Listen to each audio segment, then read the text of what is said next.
तो भैया पुष्पा पार्ट 1 देखने के बाद तो हम सभी ये समझ चुके थे कि पुष्पा नाम सुनने के बाद तुम ना ही तो उसे एक फ्लावर समझ सकते हो और ना ही एक हीरो, क्योंकि पुष्पा 1 में उसने जो जो कांड किए थे वो तो बिल्कुल भी काबिलियत तारीफ नहीं है एज इन रियल लाइफ अगर तुम देखो। बट जैसे उसने अपने दिमाग का यूज करके अपने आप को रैंक अप किया इस धंधे में, वैसे ही समय के साथ साथ उसने अपने आसपास काफी सारे दुश्मन भी क्रिएट किए और यही सेम चीज वो करने वाला है पार्ट 2 में भी। बट इस बार वो अपने इसी काम को एक्सपेंड करने वाला है बाहर के देशों में और पंगा लेने वाला है उन आदमियों से जो कि पहले से ही इस धंधे में अपना पंजा जमाकर बैठे हुए हैं।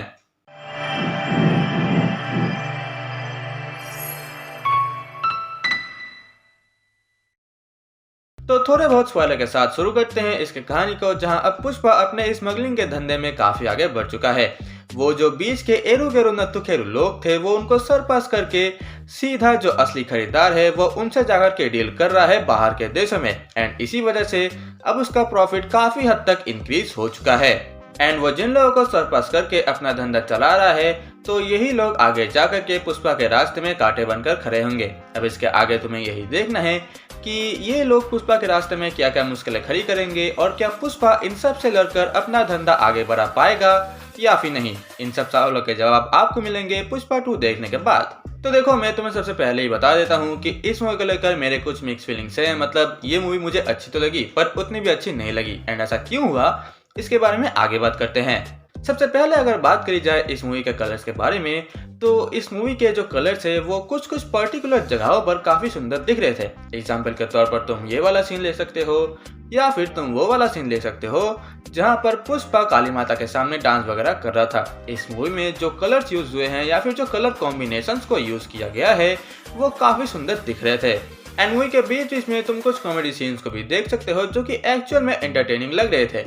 एंड ये जो कॉमेडी सीन्स है वो यहाँ पर परफेक्टली फिट हो जाती है। पता है क्यों? क्योंकि ये जो कॉमेडी सीन्स है वो तुम्हें उस सीरियस सीन्स में से यहाँ पर अच्छी तरीके से ले आती है और अपना काम करके चुपचाप से निकल जाती है। एंड इट डजंट मैटर कि ये कॉमेडी सीन्स किस कैरेक्टर के साथ हो रहा है, वो श्रीवल्ली के साथ भी अच्छे लगते हैं और शेखावत के साथ भी। और अगर बात करें अल्लू अर्जुन की, तो बंदे ने यहाँ पर सच में आग लगा दी है। उसके बात करने का स्टाइल, उसकी चाल ढाल एकदम सेम टू सेम है जैसा कि पहले पार्ट में था। एंड शायद इसीलिए मूवी जो है अपने लेवल को और भी थोड़ा सा आगे पुश कर पाती है। एंड इसके बाद आओ बात करते हैं मूवी के कुछ नेगेटिव पॉइंट्स के बारे में, जहां पर सबसे पहला कैरेक्टर आता है इंस्पेक्टर शेखावत। शेखावत का कैरेक्टर यहाँ पर वैसा नहीं है जैसा कि वह पहले पार्ट में था। देखो, मैं ये नहीं कह रहा कि वह घूस नहीं लेता था या फिर वह अपनी ड्यूटी से लॉयल था वगैरह वगैरह, क्योंकि हमने तो उसे घूस लेते हुए देखा है, परंतु वो पुष्पा से घूस भी ले रहा था और उसे बेइज्जत भी कर रहा था। तुम्हें याद होगा अगर तुमने पहला पार्ट देखा है तो।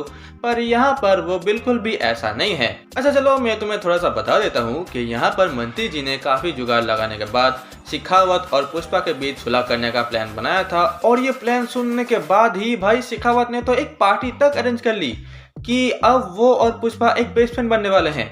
इस सीन को देखने के बाद आई वाज लाइक, भाई तू क्या कर रहा है? तुझे याद नहीं ये वही पुष्पा है जिसने देखो नंगा करके पूरे गांव में घुमाया था और तू इतनी जल्दी मान गया? और यहाँ पर मूवी तुम्हें थोड़ी सी लंबी फील हो सकती है, क्योंकि देखो पहले पार्ट में हमने क्या देखा था।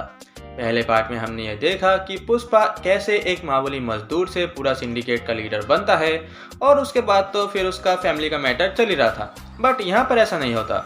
यहाँ पर पुष्पा अब अपने धंधे को बढ़ाने का प्लान बना रहा है बाहर के देशों में।